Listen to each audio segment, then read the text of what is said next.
बिस्मिल्लाहिर्रहमानिर्रहीम and welcome to the lecture number 2 of PRC1 fundamentals of accounting. Topics था हमारा bad and doubtful dates, ठीक है।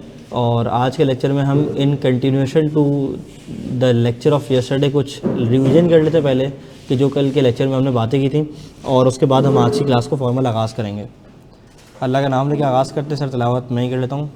आऊज़ु बिल्लाहि मिनश शैतानिर रजीम, बिस्मिल्लाहिर रहमानिर रहीम, वत्तीनि वज़्ज़ैतून वतूरि सीनीन वहाज़ल बलदिल अमीन, लक़द ख़लक़नल इंसान फ़ी अहसनि तक़वीम, सुम्मा रददनाहु अस्फ़ल साफ़िलीन, इल्लल्लज़ीना आमनू व अमिलुस्सॉलिहाति फ़लहुम अज्रुन ग़ैरु ममनून, फ़मा युकज़्ज़िबुका बअदु बिद्दीन, अलैहिस्सल्लाहु बिअहकमिल हाकिमीन। सदक़ल्लाहुल अज़ीम। ओके, तो कल के लेक्चर को स्टार्ट करते हुए मैंने बात ये की थी कि सेल्स हमारे पास होती हैं दो तरह की। एक होती है कैश सेल्स, एक होती है मेरे पास क्रेडिट सेल। कैश सेल्स पे मेरे पास कोई रिस्क नहीं होता। कैश सेल्स पे मेरे पास कोई रिस्क नहीं होता। क्यों? क्योंकि सारा का सारा पैसा मुझे रियलाइज़ हो चुका होता है। मेरी मत मारी जाती है, मेरे ऊपर बुराई आती है जब मैं क्रेडिट सेल करता हूँ, जब मैं उधार में माल बेचता हूँ। क्यों? क्योंकि उसमें मेरे पास एक रिस्क होता है कि सारा का सारा पैसा मुझे वापस नहीं मिलेगा, सारा का सारा पैसा कैश में रियलाइज़ नहीं होगा। तो सर सिंपल सी बात है, आप उधार में माल बेचे ही नहीं, ऐसा ही है ना। उधार में माल बेचो ही नहीं, कल्ली वल्ली नहीं, ऐसा नहीं होता भाई। बिजनेस के अंदर उधार चलता है और उधार एक बिजनेस का बड़ा अहम एस्पेक्ट है। हर बंदा कैश पे डील नहीं करता, हर बंदे के पास इतने सफिशिएंट रिसोर्सेज अवेलेबल नहीं होते।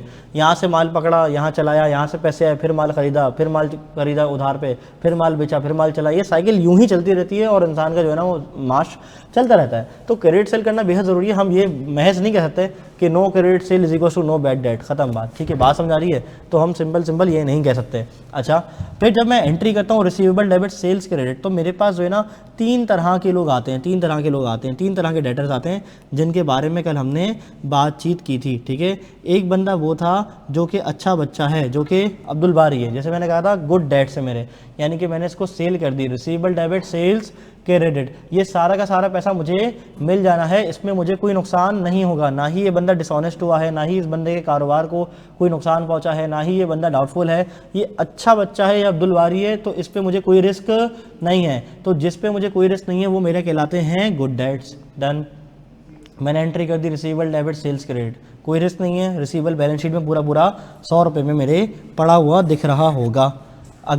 अगला वो बंदा है जिस पे मुझे यकीन है कि कंफर्म जन्नती है, ये मार्केट से शार्ट हो गया मेरे पैसे लेके, ठीक है। इसको मैंने सेल किया, अभी मेरे हाथ नहीं लगने वाला, तो इस पे मैं पढ़ लूँगा कलमा और मैं कहूँगा bad debt, expense, debit, receivable, credit. इस अमल को करने को मैं कहता हूँ राइट ऑफ कर देना। मैंने अपने डेट को क्या कर दिया? राइट ऑफ कर दिया, किताबों से बाहर निकाल दिया कि निकल जा तू मेरी किताब से बाहर, मेरी किताबों में तेरी कोई जगह नहीं है, ठीक है। तो रिसीवेबल मेरे पास कुछ भी नहीं होगा, और स्टेटमेंट ऑफ प्रॉफिट और लॉस में बैड डेट एक्सपेंस के नाम से मेरे पास एक अमाउंट 1 लाख रुपए की आ रही होगी, ठीक है। तीसरे तरह के डेटर्स होते हैं जो मशकूक होते हैं। क्या होते हैं? मशकूक होते हैं। वो मैं कहलाते हैं मेरे डाउटफुल डेट्स।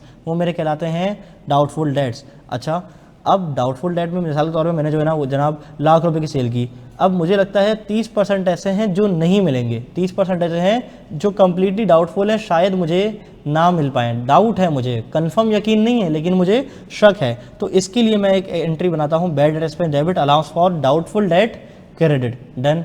अच्छा, इसको भी ना डाउटफुल डेट कर लो, ये बैड डेट की जगह ना डाउटफुल डेट कर लो, क्योंकि बैड और डाउटफुल डेट में ना फ़र्क है। सही है, आगे एमसीक्यूज़ में भी आपसे पूछ सकता है कि बैड और डाउटफुल डेट में क्या फ़र्क है, और इसको प्लस करके मेरे पास टोटल जो है ना वो बैड डेट का एक्सपेंस बन रहा होता है। डन। तो बैड डेट को तो मैंने अपनी किताबों से निकाल दिया और डाउटफुल डेट का मैंने प्रोविजन बना दिया। तो मेन फ़र्क तो मेरे सामने आ गया, क्या कि bad debt expense right of हो जाता है और डाउटफुल डेट का प्रोविजन क्रिएट होता है। ऐसा ही है? डन है, पक्की बात है। चलो ओके, फिर हम आ गए थे आगे और हमने पढ़ते थे गुड डेट। गुड डेट क्या होते हैं? गुड डेट वो डेट होते हैं जिसके अगेंस्ट मेरा कोई रिस्क नहीं होता, ये पैसे सारे के सारे मुझे मिल जाने होते हैं। इसकी एक एग्जांपल पढ़ी थी सिक्योर्ड रिसीवेबल, यानी कि गिरवी का सामान। दूसरी एग्जांपल हमने पढ़ी थी remaining balance of receivable for which specific allowance has been made, यानी कि मैंने सेल करी एक बंदे को 1 लाख रुपए की, ठीक है, और मैंने 30,000 रुपये का इस बंदे के लिए एक अलाउंस क्रिएट कर लिया कि यार ये हो सकता है मुझे पैसा ना मिले। इसका नाम क्या था? Specific allowance. हमने कल डिस्कस भी किया था। तो जो बाकी 70,000 बच गए, ये तो अच्छे बच्चे हैं ना, तो ये क्या है? Good debts. तीसरी बात कॉन्ट्रा रिसीवेबल पेबल, मुझे पैसे लेने थे 1 लाख लेकिन उसी बंदे को देने हैं 1,20,000, तो मेरा 1 लाख पूरा का पूरा सिक्योर है। क्यों? अगर वो नहीं देगा तो उसके पैसे लेके मैं शार्ट हो जाऊँगा, 20,000 दे दूँगा। हाँ मैं क्योंकि अच्छा बच्चा हूँ, बात समझा रही है। चलो ओके, आज आगे चलते हैं। बैड डेट, बैड डेट के लिए मैंने आपको कहा था कि बैड डेट का मतलब होता है रिसीवेबल का वो part which the business believe that will never be collected, ये कभी भी मेरे हाथ नहीं आने, मुझे कभी भी नहीं मिलने वाले। कस्टमर बैंकरप्ट हो गया, कस्टमर मर गया, फाइनेंशियली डिसऑनेस्ट हो गया, बेईमान हो गया, उसने बोला कि कुछ भी कर लो मैं तुम्हें तुम्हारे पैसे नहीं दूंगा, पढ़ सकते हो कुछ भी तो पढ़ लो, पैसे नहीं मिलने वाले। ठीक है, बिजनेस परमानेंटली क्लोज हो गया, बिजनेस क्या हो गया? परमानेंटली क्लोज हो गया। डन। फातर लिमिटेड ने गुड्स बेचे 80,000 रुपये के उस्मान खान को, कल हमने एग्जाम्पल पढ़ी थी, याद आ रहा है? याद आ रहा है? चलो, रिकवरी ऑफ बैड डेट्स, मुझे लगता था कि पैसे मुझे नहीं मिलने वाले, मुझे लगता था पैसे मुझे नहीं मिलने वाले, लेकिन रिकवर हो गए, मुझे पैसे वापस मिल गए। 2 तरीके हैं, या तो अपना जो एक्सपेंस आपने रिकॉर्ड किया था उसको रिवर्स कर दो, या तो फ्रेश इनकम बुक कर लो। दोनों का इम्पैक्ट स्टेटमेंट ऑफ प्रॉफिट और लॉस में सेम आएगा। यार एक शहजादा ज़रा उठता है पीछे से, खिदमत खल्क करनी है, आओगे ज़रा, एक वेलफेयर का काम करना है। ये हॉट सीट ज़रा लगाना है यहाँ पे, मलाइका आ जाओ, शाबाश, आ जाओ आ जाओ आ जाओ। क्लास के स्टार्ट करते ही मैंने एक बार नोट किया, मैंने कुछ भी नहीं बोला, उसके बाद बीच में दोबारा खुसर फुसर। तुम बताओ, सच्ची सच्ची कर रही थी ना बात? ये नहीं कर रही थी, तुम्हें नहीं समझा रही थी कुछ, ये तुम बोल रही थी, ये तुम बोल रही थी। आ जाओ, बैठ जाओ, तुम आ जाओ, आ जाओ आ जाओ आ जाओ आ जाओ, जल्दी से आ जाओ, जल्दी से आ जाओ, शाबाश। देखो इसने तुम्हें फंसवाया है, बंदा ऐसे दोस्त से बेहतर है सांप पाल ले। जल्दी आओ, जल्दी आओ, शाबाश, आगे आओ। नहीं बोला कुछ भी, झूठ बोल रही हो, आगे आ जाओ, शाबाश। आखिरी वार्निंग है, अब अगर मुझे आवाज़ आई ना उधर से, ठीक है, तो बिल्कुल आखिरी वाली सीट पे इंशाल्लाह ताला आपकी जगह होगी। ठीक है, चलो। लड़कों को देखो कितने अच्छे बच्चे हैं, चुप बैठे हैं, बातें नहीं करता बस में, तुम फंसवाओ नहीं उसको। चलो, नहीं नहीं, मुझे आवाज़ नहीं है, मुझे आवाज़ नहीं है, मुझे आएगी तो फिर मैं नोट करूँगा। ठीक है, चलो। लॉन्ग डिस्टेंस आवाज़ है ना, मुझे आ नहीं रही है। चलो ओके, आगे बढ़ जाएं भाई। फिर कल हम आए थे बढ़ते एक सवाल के ऊपर। इस सवाल के अंदर हमने जर्नल एंट्रीज करी, और जर्नल एंट्रीज के बाद हमने 2 अकाउंट बनाना सीखे। एक रिसीवेबल का अकाउंट बनाना सीखा जिसका क्लोजिंग बैलेंस आप लोग से निकल के ही नहीं रहा था, ठीक है, फिर बहरहाल हमने निकाल लिया। और दूसरा अकाउंट बनाना सीखा हमने बैड डेट एक्सपेंस का। ठीक है, जहाँ जहाँ बैड डेट एक्सपेंस हमारा हिट हो रहा है वहाँ हमने बैड डेट एक्सपेंस को इनकॉर्पोरेट कर दिया। ठीक है, और फिर हमारे पास जो बैलेंसिंग फिगर निकली थी वो प्रॉफिट और लॉस पे चार्ज हो गई थी। ऐसा ही था, ऐसा था। यहाँ तक बात करके हमने अपने क्लास को वाइंड अप कर दिया था। आज के फ्रेश लेक्चर के अंदर 8 मिनट रिवीजन करने के बाद हम एक छोटे से कॉन्सेप्ट डिस्कस करते हैं जिसका नाम है क्रेडिट लिमिट। कि क्रेडिट लिमिट क्या होती है, इसका काम आगे आएगा, लेकिन अभी मुख्तसर कॉन्सेप्ट करके देके बात आगे बढ़ जाता है। क्रेडिट लिमिट क्या होती है? क्रेडिट लिमिट वो होती है जो कि एक इंसान को असाइन की जाती है कि यार मैक्सिमम आपको उधार पे माल देने की लिमिट ये है। वो हर इंसान की मुख्तलिफ हो सकती है, बिज़नेस डिसाइड करेगा कि किसको कितने का माल बेचना है।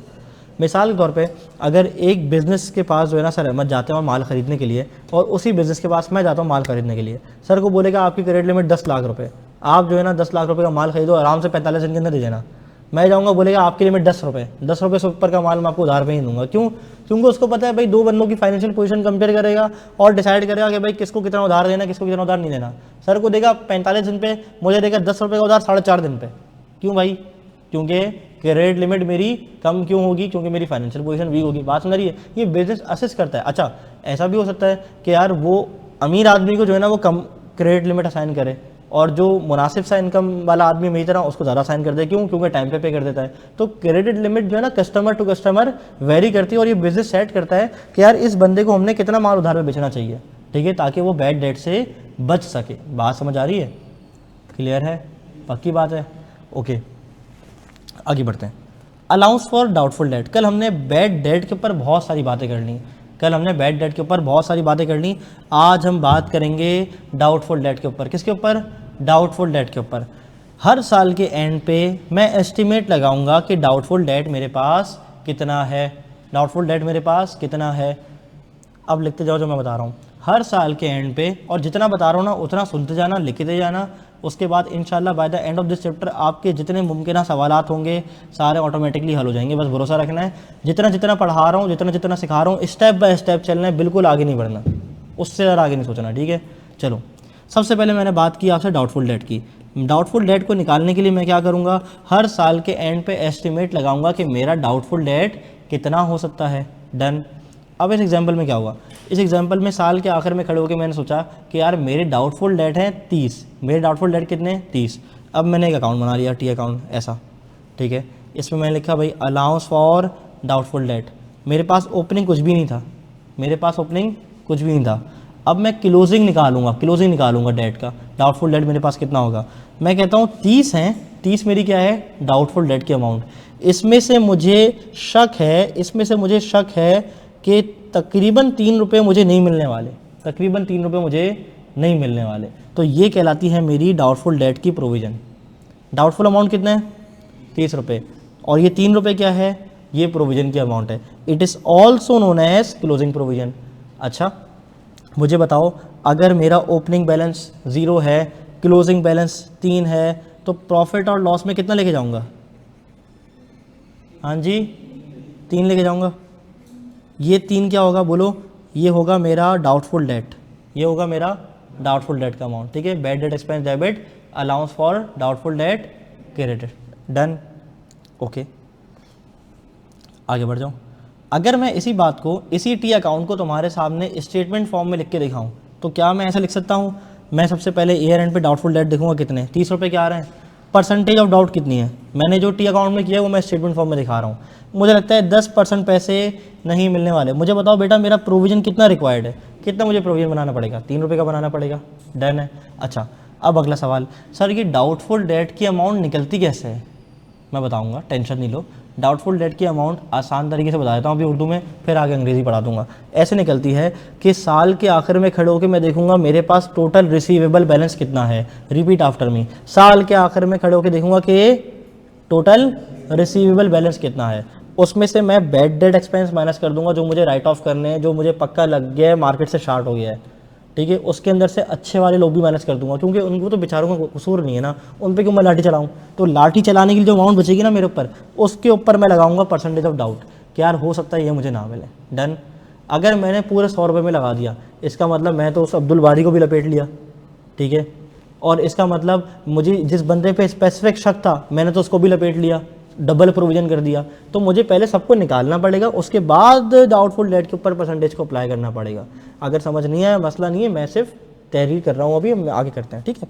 ओके, अब अगली बात, स्टेप बाय स्टेप चलेंगे। देखो प्रोविज़न क्या है बोलो? मेरा शक है। प्रोविज़न क्या है? मेरा शक है, शीन काफ शक। डन। अच्छा, हो सकता है कि साल के आखिर में आके मेरा शक मज़ीद बढ़ जाए या मेरा शक कम हो जाए। आपके घर वाले आप पे शक करते हैं ना हरकतों की वजह से, ठीक है।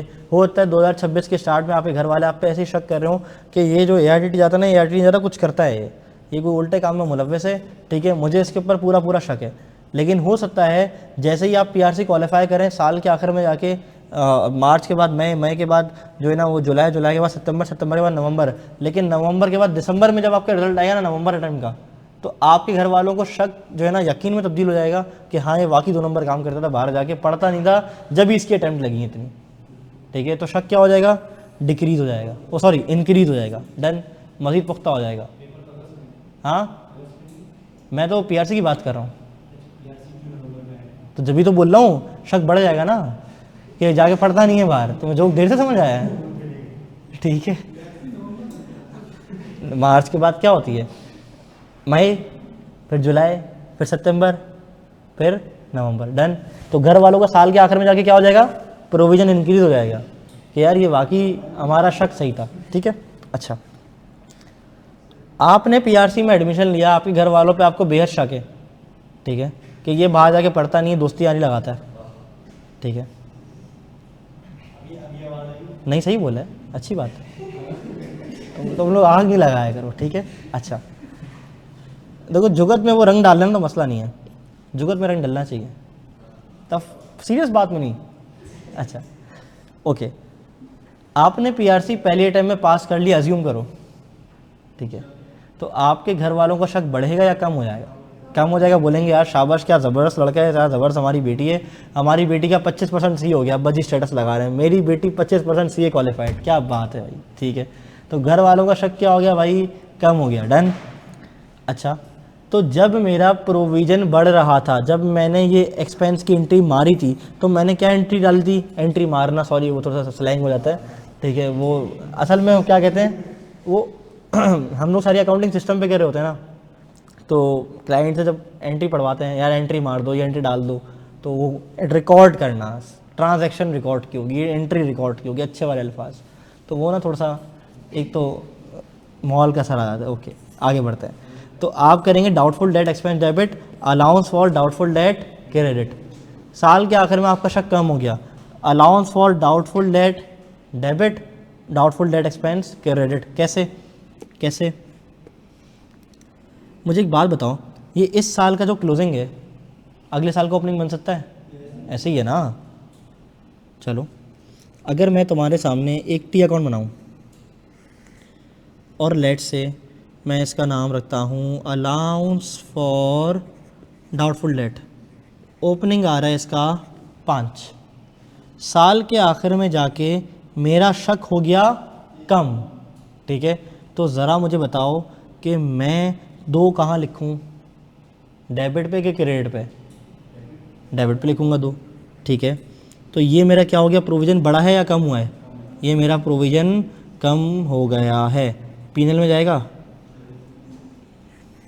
डन।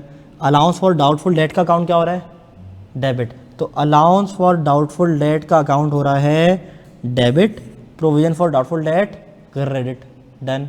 अच्छा, ये नंबर और ये मैच नहीं कर रही एंट्री, मैं एग्जांपल दे रहा हूँ, सही है, बात समझ आती है। कहीं बोलो सर वो वहाँ ओपनिंग 5 है, क्लोजिंग 3 है, पीनल में 2 आया है, तो आप भाई इसको 2 कर लो तो ये 3 हो जाएगा। बात समझ आ रही है, खल्ली वल्ली नंबर पे फोकस नहीं करना, कॉन्सेप्ट पे फोकस करना है, डन।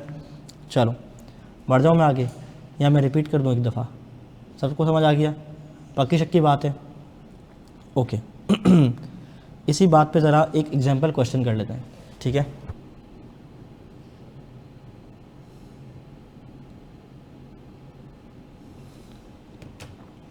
पढ़ूँ सवाल को? कहता है during the year ARM and company made total credit sales of ₹4 million. At the year end the total trade receivables are 10% of the turnover. Bad debts to be written off amount to ₹20,000. One of the debtor Arsalan is shown in the books at ₹30,000 and requires specific provision of 50%.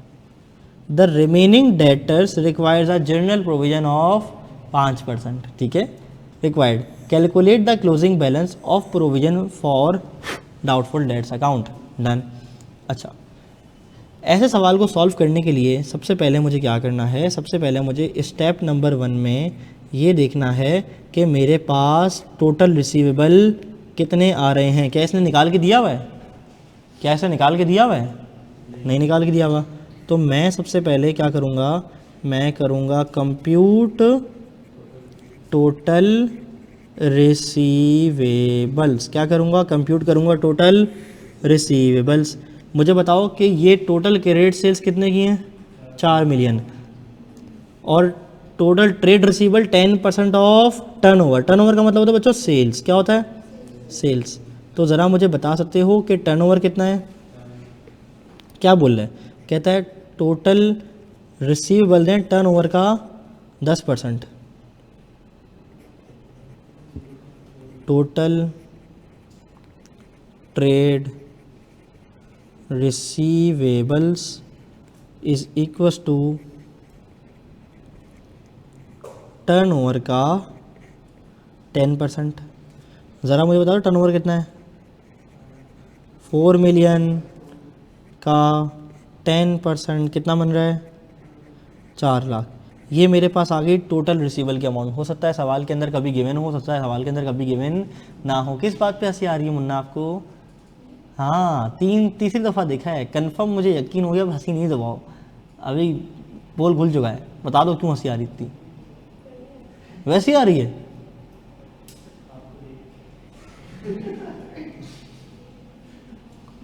इसका जवाब दूंगा ना, अल्लाह की कसम, अगर मैं इस वक्त टेबल पे नहीं होता ना, मैं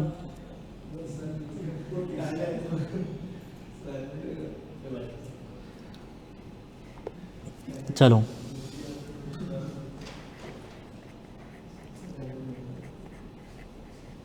स्टेप नंबर 2, मुझे क्या करना है, इसमें से डिडक्ट करने हैं बैड डेट्स। क्योंकि देखो मुझे एक बात बताओ, मुझे प्रोविज़न किसके ऊपर कैलकुलेट करना होता है, डाउटफुल डेट के ऊपर ना। तो डाउटफुल डेट निकालने के लिए मुझे पहले डाउटफुल डेट का अमाउंट चाहिए, ऐसा ही है। और डाउटफुल डेट का अमाउंट कैसे आएगा, सारे रिसीवेबल में से पहले मैं माइनस करूँगा किसको, गुड डेट्स को। गुड डेट तो सवाल में दिए हुए नहीं है, तो मैं क्या कर दूंगा, बैड डेट को माइनस कर दूंगा। डन, तो जो बचेगा वो डाउटफुल ही होगा, ऐसा है। अच्छा मुझे ज़रा बताओ बैड डेट कितने हैं, क्लोजिंग डेटर्स कितने मेरे पास, हाँ जी,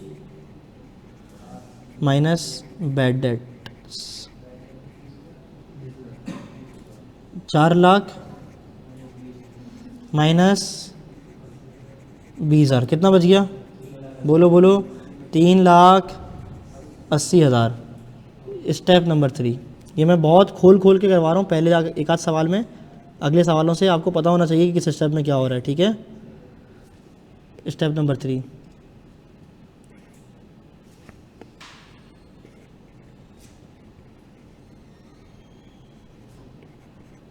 calculate the provision, calculate the provision. Okay, यहाँ हम लिखते हैं टाइप ऑफ डेटर, ठीक है। यहाँ हम लिखेंगे अमाउंट, ठीक है। यहाँ हम लिखेंगे रेट, और यहाँ हमारे पास आ जाएगा अमाउंट ऑफ प्रोविज़न।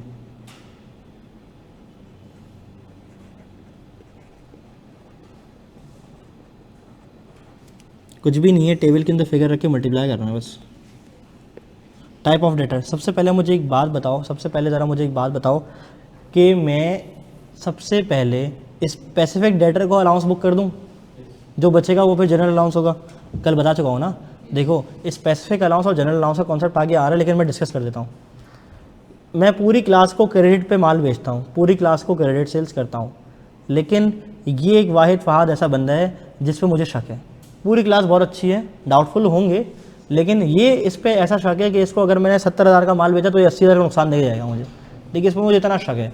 लेकिन खैर फिर भी मैंने 70,000 का माल बेच के इसके ऊपर 30,000 रुपये का स्पेसिफिक अलाउंस बुक करना चाहता हूँ। यहाँ मैं कहता हूँ जनाब 70,000 का माल मैंने इसको बेचा है, हो सकता है 30%, मुझे लगता है 60% चांसेस है इसके पैसे नहीं देगा, तो इसका अलाउंस 60% बुक करूँगा। तो स्पेसिफिकली तो मैं फहाद को टारगेट करके मार्क करके बात कर रहा हूँ, ये क्या है, स्पेसिफिक अलाउंस। डन, चलो सबसे पहले मैं क्या करता हूँ, स्पेसिफिक अलाउंस बुक कर लेता हूँ।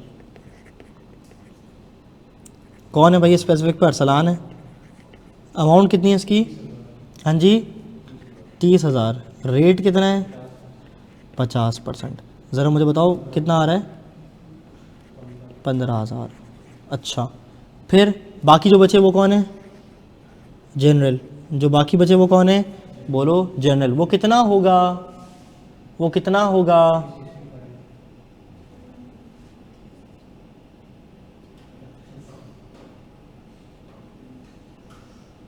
ईशा मुझे एक बात बताओ, मेरे रिसीवेबल थे 4 लाख, ये टोटल रिसीवेबल्स थे, ठीक है। मैंने उसमें से बैड डेट निकाल दिए, मेरे पास बच गए 380। 380 में से मैंने 30,000 अलग कर दिया, इस पर एक प्रोविज़न रिकॉर्ड कर दिया। मेरे पास कितने बचे, हाँ जी 350 बचते ना, क्यों नहीं बोल रहे। आरफा पहली क्लास है आपकी, हाँ जी अफरा, हाँ देखो नाम फ़ौरन सुन लिया कि गलत नाम पुकारा है, लेकिन जो ये मार क्यों रहे हो बराबर वाले को, ये हंसते हो तो यूं यूं मारते क्यों ऐसे करके, भाई क्या कसूर है गरीब का। हाँ तो क्यों भाई मुंह छुपा के हंस रहे, शॉल से लड़कियां हंसती हैं ऐसे मुंह छुपा के।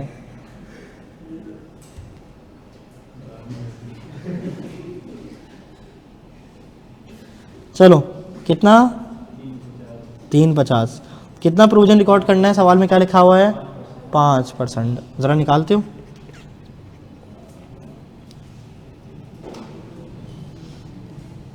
17,500। टोटल कितना बनता है? 32,500।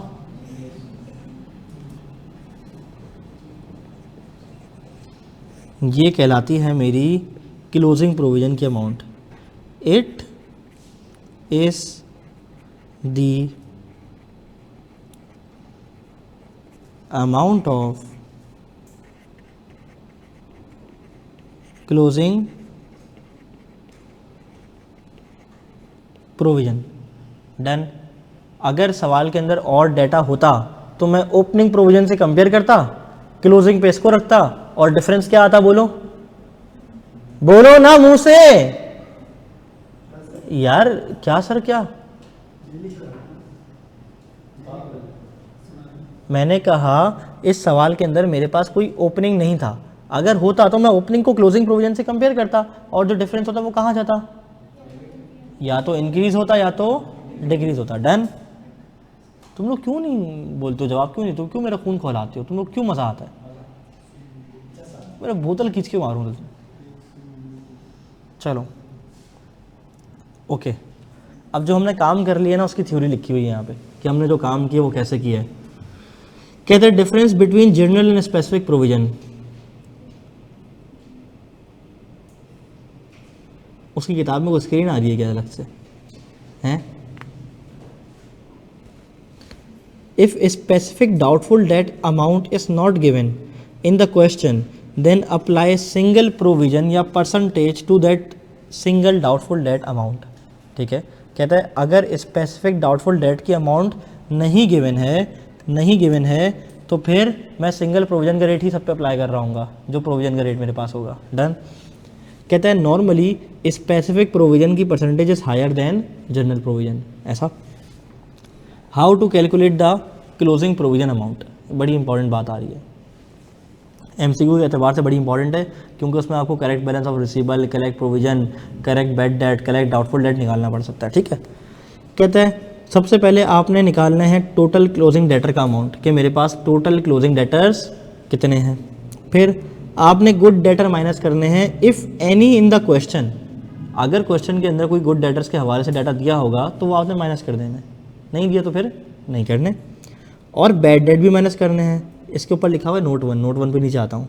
If not yet adjusted from the total closing debtor amount. कभी कभार ऐसा होगा, वो कहेगा ये रिसीवेबल का बैलेंस है after adjusting the bad debt of ₹40,000। इसका मतलब वो रिसीवेबल में एडजस्ट हो चुके हैं, मुझे डबल काउंटिंग नहीं करना, मुझे फिर से नहीं निकालना, एड बैक करके भी नहीं निकालना, कुछ भी नहीं करना भाई, निकले अल्हम्दुलिल्लाह, प्रोविजन अप्लाई करना उसके ऊपर। ठीक है। अच्छा, क्वेश्चन के अंदर ना कभी कभार एमसीक्यूज के अंदर कुछ वर्डिंग लिखी होगी जिससे मुझे पता चल जाएगा कि क्या बैड डेट को टोटल रिसीवेबल के बैलेंसेस से निकाल दिया गया है या नहीं निकाला गया है। अगर मुझे बोलता है सवाल के अंदर कि the bad debt is to be written off, इसका मतलब मैंने कर दिया रिटर्न या नहीं कर दिया? हाँ, अभी नहीं किया। Is to be written off अभी रिसीवेबल के अंदर शामिल हैं, करना है। अगर वो मुझे कहे bad debt is not recorded, चलो ये तो सिंपल समझ आ रहा है। अगर वो कहे it was decided by the company, the board of directors, the management, the bad debt has to be written off, या bad debt will be written off in the next month, या bad debt जो है ना वो will be written off shortly, very soon, very nearly, very quickly, कुछ भी बोल दे तो इसका मतलब बैड डेट अभी भी रिसीवेबल में शामिल है, मुझे निकालना है। डन। पक्की बात है। यहाँ तक किसी को कोई मसला? नो मसला। चलो शाबाश, इसी बात पे ज़रा सवाल सॉल्व कर दो। हाँ, दोनों सेम ही हो गए सर। दोनों सेम कैसे हो गए? कुछ डिफरेंस था इसमें। चलो जल्दी सॉल्व करते हैं, आ जाओ। अरे यार, during the year Tasmia and company made a total credit sale of ₹5 million। At the year end the total receivable are 10% of the turnover. ज़रा मुझे बताओगे रिसीवेबल कितना है? 5 लाख। डायरेक्ट निकाल लिया मैंने। डन। कौन तबलची है भाई, कौन तबलची है? रात को जाओ हसन स्क्वायर के पुल के नीचे खड़े हो जाओ, बहुत इनकम होगी इंशाल्लाह एक रात में। ठीक है। चलो, the bad debt to be written off 25,000, write off कितना? 25,000। One of the debtors Abdul Fateh is shown in the books at rupees 40,000 and requires a specific provision of 60%। कितने कितने 40,000। स्पेसिफिक प्रोविजन वाली अमाउंट को भी मुझे माइनस करना पड़ेगा, ऐसा कितना 40,000। कितना बच गया? हाँ 4,35,000। ठीक है। अच्छा स्टेटमेंट फॉर्म में कराऊँ या डायरेक्ट डायरेक्ट करा दूँ? डायरेक्ट डायरेक्ट करा दूँ। अच्छा अगर मुझे बताओ कि ये क्या है, ये जनरल अलाउंस का अमाउंट है ना, जनरल अलाउंसेस पे लगेगा। जनरल अमाउंट इतनी थी, ठीक है, परसेंटेज कितनी है? हाँ जी 4%। कितना हो गया? फिर भी हमने जुगाड़ बना के ना फॉर्मेट बना ही लिया। ठीक कितना? 17,400। वो भी 17,000 कुछ आ रहा था ऊपर। कितना आ रहा था? कहाँ गए हुए? 17,500। वाह 100 रुपये का फ़र्क आया। चलो स्पेसिफिक वाले भाई। हाँ जी 40,000 पे 60%। कितना? 24,000। कितना हुआ? हाँ जी 41,400। साल के आखिर में शक चला गया है 41,400। साल के शुरू में शक कितना था? 18,000 था। तो एक अकाउंट बना सकता हूँ मैं? लंबी करने की ज़रूरत नहीं है लेकिन कर लेते हैं। चलो टाइम बहुत है भाई, अल्हम्दुलिल्लाह।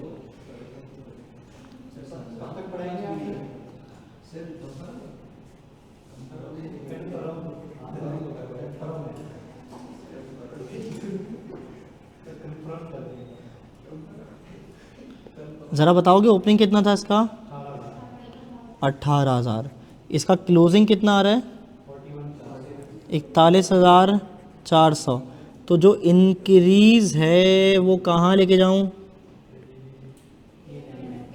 PLL में। कहाँ पे? कितना? हाँ जी 23,400 रुपया।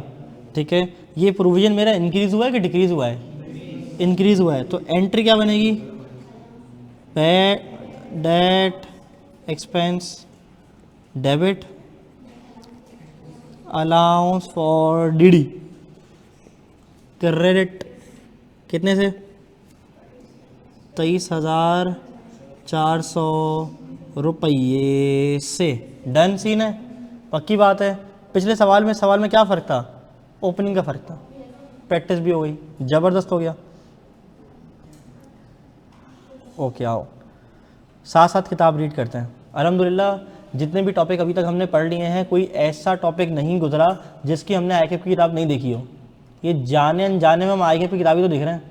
मैं अपने टॉपिक की बात कर रहा हूँ, अपने एरिया की। ठीक है, जितना मैंने पढ़ाया है अल्हम्दुलिल्लाह हर टॉपिक की ICAP की किताब दिखवाई आपको। कैसे? नोट्स की फॉर्म में। ये नोट्स कैसे बने हुए हैं? ICAP किताब से बने हुए हैं। आ जाओ बच्चों आगे। What are doubtful debts? Doubtful debt are amount receivable from customer which the business expect. जो मुश्किल होगी, कलेक्ट करने में दिक्कत होगी, तकलीफ होगी थोड़ी सी। The debt is not yet confirm to be bad. ये कन्फर्म जन्नती नहीं है लेकिन शक मुझे इस पर मुकम्मल है।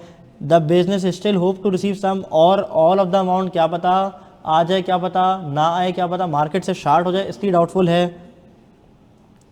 अकाउंटिंग ट्रीटमेंट एग्जाम्पल छोड़ के आगे बढ़ गया हूँ। ठीक है।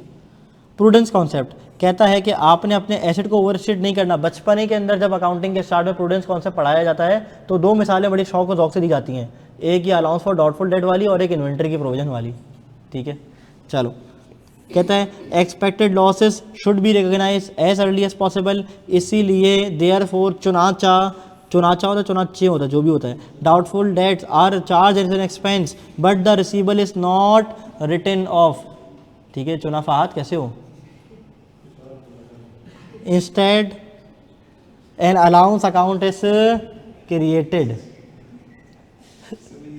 नहीं आई? आप कहते लोग नहीं किया करो ना आपस में तफरी। देखो फिर मैं यहाँ बैठ के ना थोड़ी देर के लिए मुझे भूलना पड़ता है कि जो मैं गलती से भूल जाता हूँ मैं पढ़ा रहा हूँ। और मसला ये कि फैमिली दिखती है PRC वाले बच्चों की। लेकिन शायद वो समझ नहीं आएगा। Allowance for doubtful debts, an allowance for doubtful debt is a contra asset account. Contra asset क्या होता है किसी को पता है? सबको पता है ना, अल्लाह का शुक्र है ना, मारूंगा ना। कॉन्ट्रा एसेट वो अकाउंट होते हैं जो कि एसेट की वैल्यू को कम करने के लिए क्रिएट किए जाते हैं, जैसे कि allowance for depreciation, allowance for doubtful date. It carries a credited balance. It is deducted from the receivable in the statement of financial position. It may also be called provision for doubtful debt. Receivable किताबों में आता है। देखो bad debt में और doubtful debt में क्या major फ़र्क है? बैड डेट के अंदर रिसीवेबल किताबों में आ रहा होता है या नहीं आ रहा होता? नहीं आ रहा होता, निकाल दिया जाता है, जायदाद से आग कर दिया जाता है। जबकि डाउटफुल डेट के अंदर हम बोलते हैं नहीं मेरा मुन्ना तुम यहीं रहोगे, तुम्हारे साथ हम एक प्रोविजन टिका देंगे। डन। चलो, टाइप्स ऑफ अलाउंस। अलाउंस की दो किस्में होती हैं, किस्में होती हैं, किस्में काफ से होती हैं, किस्में कौफ से होती हैं।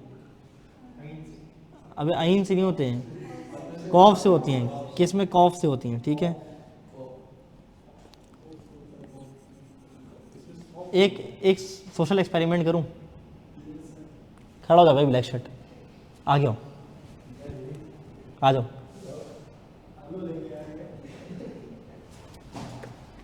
एग्ज़ाम होती है ना, एग्ज़ाम, हाँ एग्ज़ाम होती है, किसमें नहीं होती, ठीक है। एक सोशल एक्सपेरिमेंट है, आ जाओ।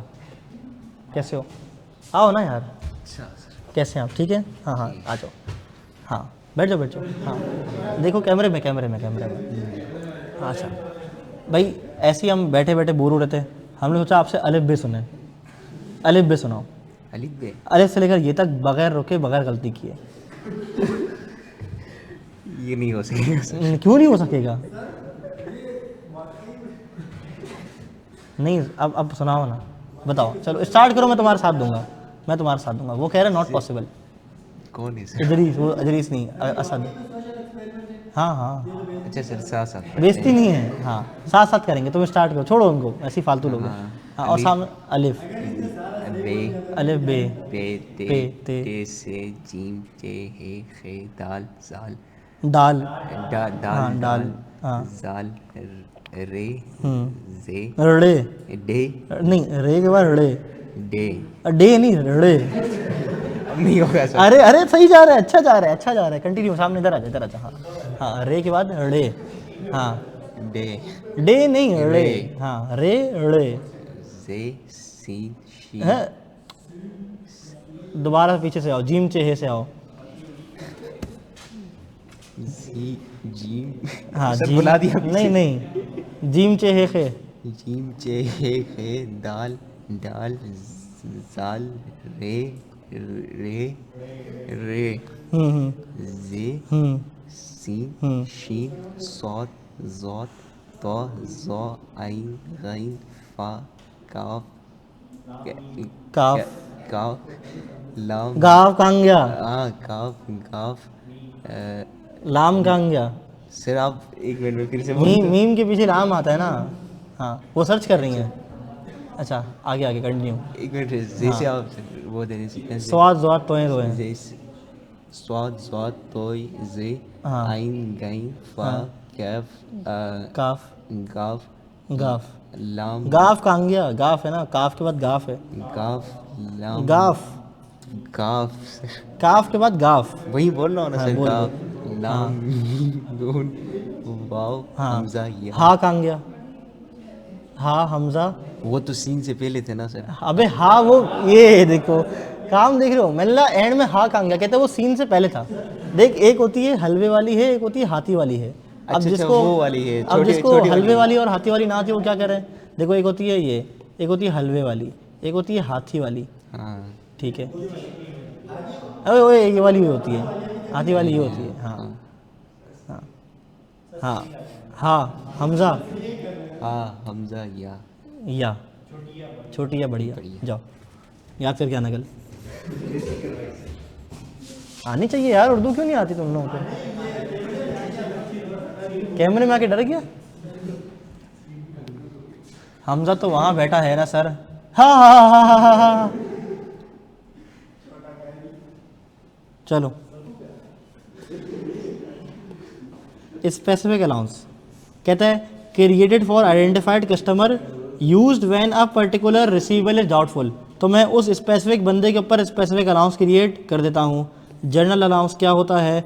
जर्नल अलाउंस एक एस्टिमेटेड प्रोविजन होता है जो मैं क्रिएट करता हूँ ओवरऑल ट्रेड रिसीवेबल पे to cover the future possible losses where no specific customer is identified as doubtful. जब कोई स्पेसिफिक प्रोविजन मुझे नहीं नज़र आ रहा होता, कोई एक स्पेसिफिक बंदे में शक नहीं है, सभी डाउटफुल मशकूक नज़र आ रहे हैं, तो जनरल प्रोविजन की अमाउंट आके सब पे चेप देता हूँ। डन। एग्जाम्पल नहीं, आसान जबान में पढ़ लो क्या लिखा हुआ है। जब हमें एग्जैक्ट पता नहीं होता कि कौन कस्टमर डिफ़ॉल्ट करेगा, इस क्लास का मेरा कोई अच्छा एक्सपीरियंस पास्ट का नहीं था, बुरा भी नहीं था, मुझे पता ही नहीं कौन डिफ़ॉल्ट कर जाएगा, लेकिन पास्ट एक्सपीरियंस से लगता है कि कुछ रिसीवेबल ऐसे होंगे जो रिकवर नहीं होंगे, बाकी क्लासों को पढ़ाया होगा, बाकी क्लासों वालों को माल बेचा होगा, लगता है कि कुछ माल रिकवर नहीं होगा, तो उसके लिए मैं जनरल प्रोविजन बनाऊंगा। डन।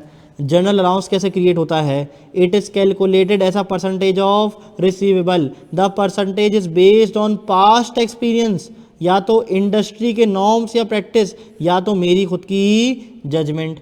ट्रेड रिसीवेबल था, देखो यहाँ पे एक एग्जांपल लिखी हुई है आपके लिए बड़ी प्यारी सी, ₹1,00,000 का। अच्छे अच्छे बच्चे अब्दुल बारी माइनस हो गए, डाउटफुल लोग माइनस हो गए, स्पेसिफिक अलाउंस माइनस हो गया, जो बचा उसके ऊपर मैंने क्या लगा दिया? बोलो बच्चों, जनरल अलाउंस मैंने लगा दिया। डन। ओके। एक काम करना है इसमें ना ये नहीं आएगा, एक सेकेंड, इसको मैं मिटा ही देता हूँ, कन्फ्यूज हो गया, इसमें एक एरर हो गया छोटा सा। Okay. Exclusion of certain item. अच्छा देखो, जो भी हमने ऊपर चीज़ें माइनस करी ना, वो क्यों करी हैं वो ये बता रहा है। कह रहा है देखो, बैड डेट को मैं माइनस करूँगा, क्यों? क्योंकि बैड डेट को तो स्पेसिफिकली मैंने फहाद राइट ऑफ कर दिया है, बैड डेट को मैंने स्पेसिफिकली राइट ऑफ कर दिया है, इसलिए उसको मैंने हटाया है। डन। अगर उसको डाल के लगाऊंगा परसेंटेज तो डबल काउंटिंग हो जाएगी ना, ऐसा ही है। गुड डेट्स, कहता है यार ये तो बेचारे अच्छे बच्चे हैं, अब्दुल बारी हैं, मासूम लोग हैं, शरीफ लोग हैं, इनको क्यों तुम जो है ना वो रोंद रहे हो बेचारों को, तो इनके साथ आपने कुछ खिलवाड़ नहीं करना। डन। कहता है receivable already specifically provided for, वो लोग जिनके ऊपर मैंने स्पेसिफिक प्रोविजन बना दिया है उसके ऊपर दोबारा प्रोविजन नहीं बनाऊंगा। डन। चलो, very very good. Exam tips क्या आ रही हैं? कह रहे सबसे पहले आपने बैड डेट को माइनस करना है, फिर स्पेसिफिक अलाउंस क्रिएट करना है, उसके बाद आपने जनरल अलाउंस क्रिएट करना है। डन। आई कैप में test wrong inclusion of specific receivable, वो कैसे करेगा आपको पता चल जाएगा, कल्ली वल्ली। टाइम बताओ घड़ी का। 3:15 हुआ है अभी, मैं वहीं परेशान हूँ, 4 बजने वाला है। ये अच्छा, गुड जोक।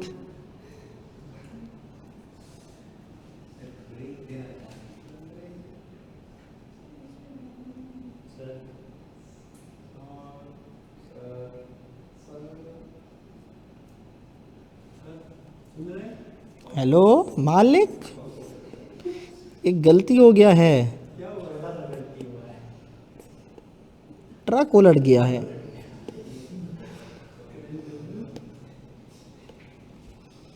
चलो जल्दी जल्दी एमसीक्यूज कर लो, छुट्टी करो। 8 एमसीक्यूज करेंगे हम सिर्फ। सर साथ नहीं आ रहे। कल 3 घंटे की क्लास लगाएंगे इंशाल्लाह आपकी सुबह। सर साथ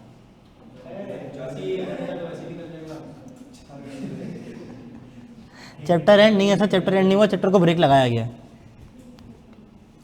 आओ जल्दी जल्दी करो लड़कियों, शाप तुम लोग फिर पटर पटर बातें कर रहे हो, सुकून नहीं है ज़बान को।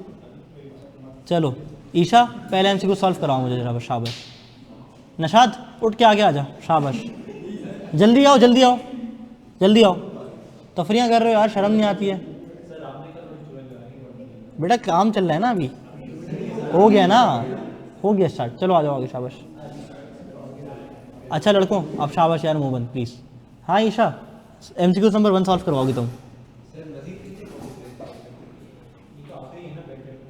बैड डेट के बाद फाइनेंशियल है,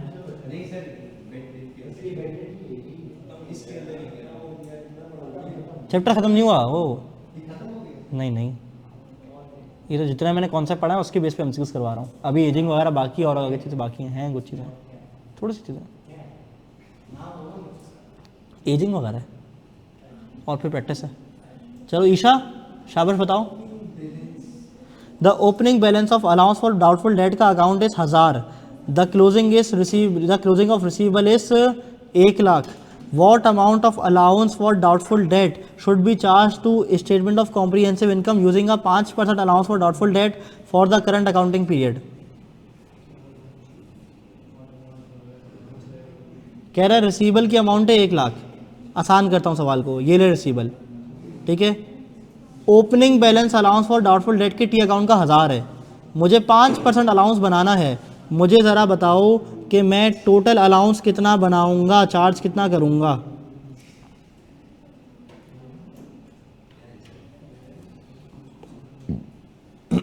अल्लाह के नेक बंदो,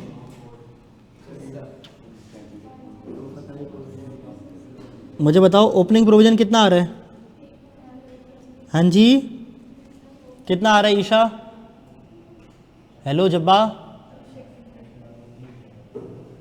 ओपनिंग प्रोविजन कितना आ रहा है? 1000 आ रहा है। क्लोजिंग कितना आ रहा है?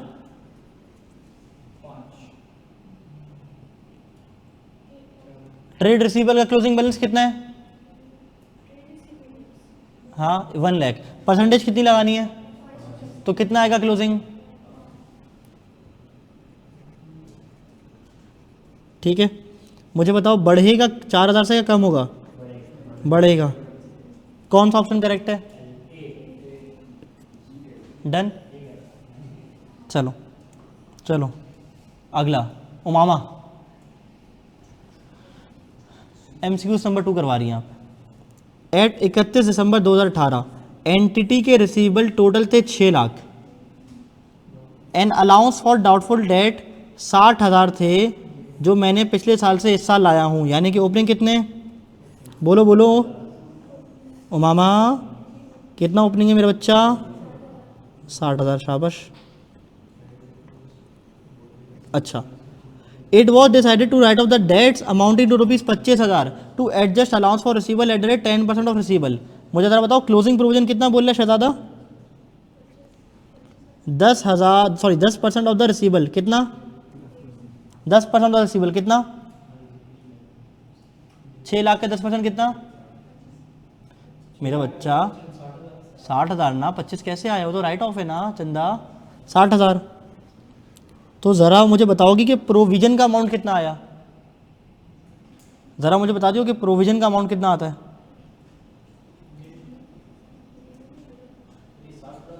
एक second, sorry, my bad, my mistake. Receivable का बैलेंस कितना है? 6 लाख, ठीक है। 25,000 बैड डेट माइनस होंगे, ठीक है, सॉरी। हाँ सॉरी। ज़रा बताओ क्लोजिंग प्रोविजन कितना आएगा? हाँ जी,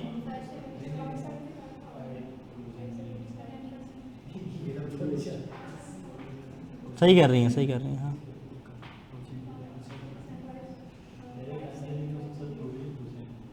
मुझे बताओ रिसीवेबल कितना है? 6 लाख। राइट ऑफ कितना करना है? अभी जो ऊपर सवाल में करके आया था मैं, 25,000। कितना बच जाएगा? 575। उसका 10% लगाऊंगा, कितना होगा?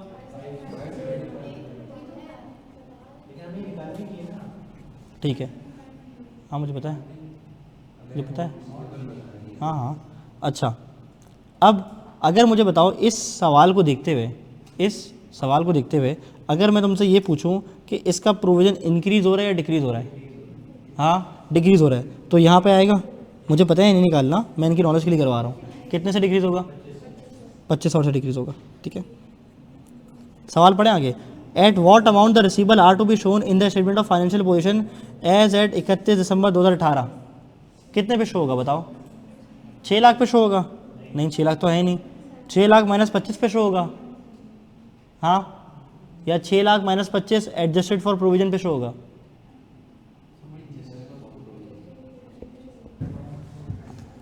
अब मैं करवाऊँ?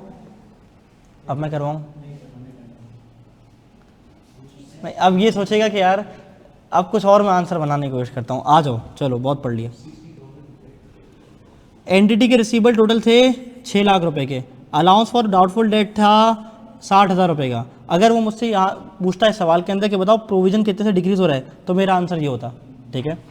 सबसे पहले उसने बोला कि मुझे राइट ऑफ करने हैं डेट 25,000 रुपये के, तो मैंने राइट ऑफ कर दी है। मेरे पास कितना बचा बैलेंस 5,75,000 और मुझे पता है कि मैं क्लोजिंग डेटर्स के ऊपर प्रोविजन कंप्यूट करता हूँ। तो मेरा क्लोजिंग प्रोविजन कितना आया 57,500। सवाल में बोल रहा है कि स्टेटमेंट ऑफ फाइनेंशियल पोजीशन में रिसीवेबल कितने पे आने चाहिए हैं। तो मुझे बताओ मेरे पास टोटल रिसीवेबल कितने थे 6 लाख थे। सबसे पहले क्या करूँगा राइट ऑफ 25,000 से मेरे पास कितने बचेंगे 5,75,000। ये तो हो गया ट्रेड रिसीवेबल। लेकिन आपको पता है कि ट्रेड रिसीवेबल ऐसे शो नहीं करता। ट्रेड रिसीवेबल में से एक कॉन्ट्रा एसेट भी इस्तेमाल करता हूँ ना, less allowance for doubtful date. वो कितना है वो क्लोजिंग पे साल के आखिर में कितना है हाँ 57,500। ज़रा मुझे बताओगे नेट ट्रेड रिसीवेबल मेरी बैलेंस शीट पे कितना आना चाहिए। डन। चलो तीसरा करो। अब business has closing receivable of ₹75,000। It includes one of the account receivable named Ali, जो कि बहुत बुरे माशी हालात में चल रहा है। It is expected that he can pay 75% of his total debt amounting to ₹5,000। Business has decided to calculate an allowance for doubtful debt by 5%। यानी कि ये किसका होगा, ये स्पेसिफिक है जनरल है, ये जनरल है। और अली भाई जो 75% पे करते हैं, ये 75% क्या है हाँ जी ये स्पेसिफिक अलाउंस परसेंटेज है, वो 75% पे कर सकता है। तो स्पेसिफिक कितना जो वो पे नहीं करता 25 है। What is the amount for the allowance to be dated in the statement of financial position. ज़रा मुझे बताओ टोटल अलाउंस कितनी आ रही है, यानी ये क्लोजिंग अलाउंस की बात कर रहा है। और बाकी लोग यार से 2 ही लोग क्लास में आंसर देने के लिए आए क्या, ये बताओ। नहीं ना, बाकी तो पढ़ने आए ना। ऑप्शन डी, तेरे दोस्तों ने बोला ऑप्शन डी तो तूने बोला डी। बेटा भाईचारा ना याद रखो, ज़िंदगी में कुछ मौक़ों पे काम नहीं आता, वहाँ आपको खुद काम करना पड़ता है। जैसे तुम्हारा आईकेप का एग्जाम हॉल, पेपर देने खुद जाओगे ना भाई, कि कोई दूसरा आएगा देने के लिए, बोलोगे यार पेपर दे दे मेरा आके। हाँ समझ गए हो ना कि पेपर आपने अपना अकेले देना है, कोई ना तुम्हारी तैयारी करवाने आएगा ना कोई पेपर देने आएगा।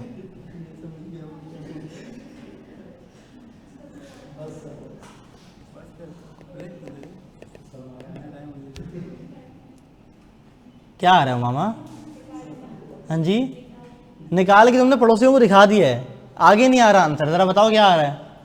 आरफा, आंसर बताएं क्या आ रहा है, शाबाश जल्दी से। अफरा, यार जो भी है ना अफरा, क्या आंसर आ रहा है। फिर मैं वो एक मिनिमोनिक से नाम तुम्हारा याद करूँ तो बुरा लग जाएगा। कुछ नहीं, अफरा बहुत तफरियाँ करती है क्लास में, कब से हंसे जा रही है। ठीक है चलो बेटा तफरियाँ नहीं। आंसर आंसर गलत बता दो, करेक्ट कर लेंगे, क्या हो गया। हाँ जी हाँ बीटा आ रहा है, क्यों भाई। चलो देखते हैं। अब business has closing receivable balance of 75,000। It includes one account that receivable name Ali who is going through financial crisis. ये उम्मीद है कि वो 75% अमाउंट अपने डेट का पे कर देगा। Office total date of ₹5,000। उसका टोटल डेट कितना है 5,000। इसमें ये नहीं लिखा हुआ कि 75% जो है 5,000 बनता है, इसमें लिखा हुआ है of his total date of 5,000। 5,000 का 75 पे कर देगा, वो क्या है गुड डेट। तो जो स्पेसिफिक अलाउंस है वो कितना हुआ 25%। किसका किसका 5,000 का। तो सबसे पहले मैं स्पेसिफिक अलाउंस निकाल लूँ, राइट ऑफ तो कोई नहीं ना सवाल के अंदर। स्पेसिफिक अलाउंस कितना निकलेगा बताओ 25,000 का, सॉरी 5,000 का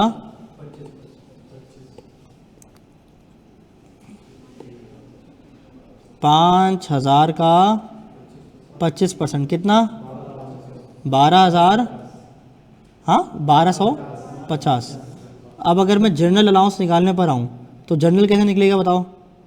मेरे पास टोटल डेटर्स थे कितने के 75 के, जिसमें से माइनस कर दूंगा क्या 5, बचेंगे पीछे 70। 70 का कितना परसेंट ले लूँ 5%, कितना 3500 प्लस 1,250 कितना बनता है। The nature of allowance for doubtful date account is what, contra asset account. At the end of the accounting period, KLM company find out that their total receivables are 10,000. On scrutiny of account, it turned out that a bad debt amounting to rupees 1,000 was not recorded in the books of account. 1,000 का नुकसान record नहीं किया गया था. Furthermore, having considered that the current economic situation, management of the company decided to increase the allowance for doubtful debt by rupees 500. एक तो ये increase होगा डाउटफुल डेट 500 से, और ऊपर मजे की बात 1,000 रुपये तो बुक किया ही नहीं, तो टोटल नुकसान कितना बुक करना है 1,500. What find out what net amount to be expense out in the statement of comprehensive income. हाँ कितना है 1,500. डन.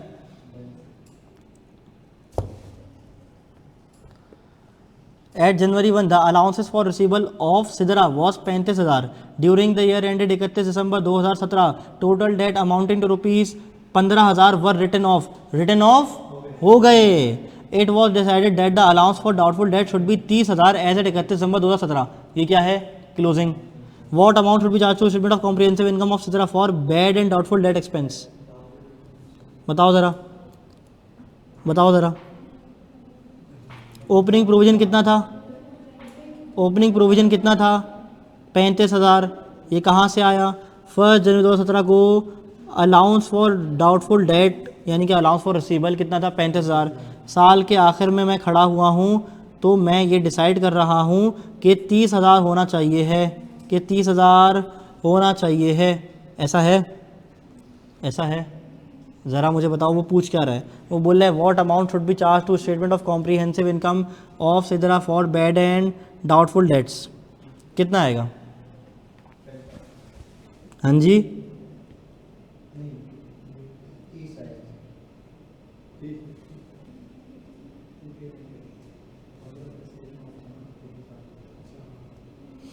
मुझे बताओ अगर पहले मैं प्रोविज़न का इंक्रीज या डिक्रीज देखूं तो वो कितना है?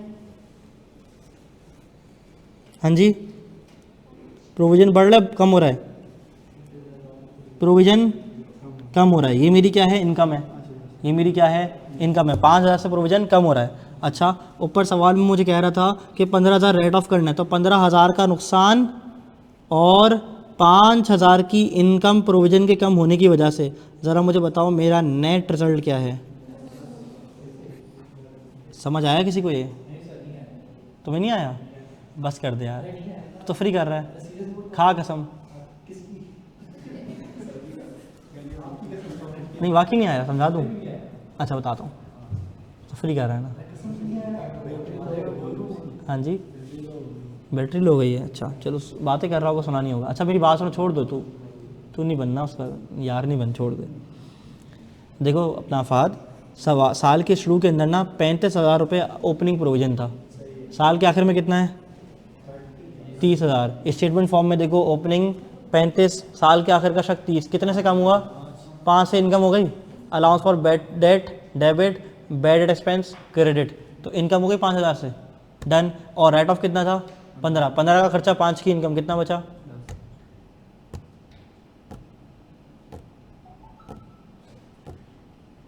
स्टेटमेंट फॉर्म में करवा दूं?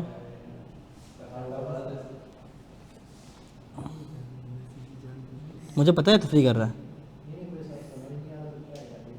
अच्छा, प्रोविज़न की ओपनिंग कितनी दी हुई है फात? हाँ जी 35. क्लोजिंग कितनी दी हुई है? 30. प्रोविज़न कम कितने से हो रहा है? 5. ये 5 मेरी इनकम है, एक्सपेंस है? इनकम है. राइट ऑफ मेरा इनकम होता है, एक्सपेंस होता है? एक्सपेंस. तो 15,000 का खर्चा, 5,000 की इनकम, कितना बचा? 10,000. चार्ज कितना करूँगा? 10, 15, 20, कितना? Done. With the following can be the most relevant to the calculation of allowance for doubtful debt? Credit sale, credit purchase, current liability, current. चुप हो जाओ, जिससे पूछूंगा वो बताएगा. ईशा नहीं, ईशा नहीं, उमामा. ज़रा मुझे बताओ ऑप्शन नंबर 7, MCQ नंबर 7 का करेक्ट ऑप्शन क्या होगा? What is the most relevant to the calculation of allowance for doubtful debt? हाँ, alpha A, credit sale. Good. चलो 8वां. हाँ एट यकुम January 2017 the balance in allowance for receivable showed 16,000, यानी कि अलाउंस फॉर डाउटफुल डेट। साल के आखिर में 9,000 मुझे राइट ऑफ करना पड़ गया और एडजस्ट करना पड़ गया अलाउंस को 18,000 को टू 18,000, मतलब 18 पे लाके क्लोजिंग प्रोविजन को छोड़ना पड़ गया।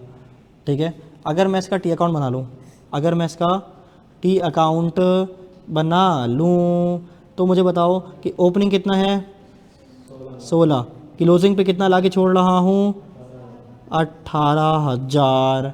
अच्छा, ज़रा मुझे बताओगे कि मुझे प्रोविज़न बढ़ाना पड़ेगा कम करना पड़ेगा, कितने से 2,000 से। 2,000 से तो पहले नुकसान हो गया। अच्छा, अब देखूँ सवाल के अंदर राइट ऑफ एक्सपेंस है या राइट ऑफ इनकम है, देखूँ। आओ, कहते हैं 9,000 का मुझे क्या करना है, बोलो बोलो, राइट ऑफ करना है। तो राइट ऑफ का खर्चा एक्सपेंस 9,000 से और प्रोविज़न का बढ़ जाना एक्सपेंस 2,000 से। तो ज़रा मुझे बताओगे कि कितने से मेरा प्रोविज़न टोटल बढ़ रहा है, सॉरी कितना से मेरा एक्सपेंस बढ़ रहा है। अब वो क्या कह रहा है, वो कह रहा है शहजादा what will be the effect of this decision on the profit for the year. साल का प्रॉफिट बढ़ेगा कम होगा 11,000 से,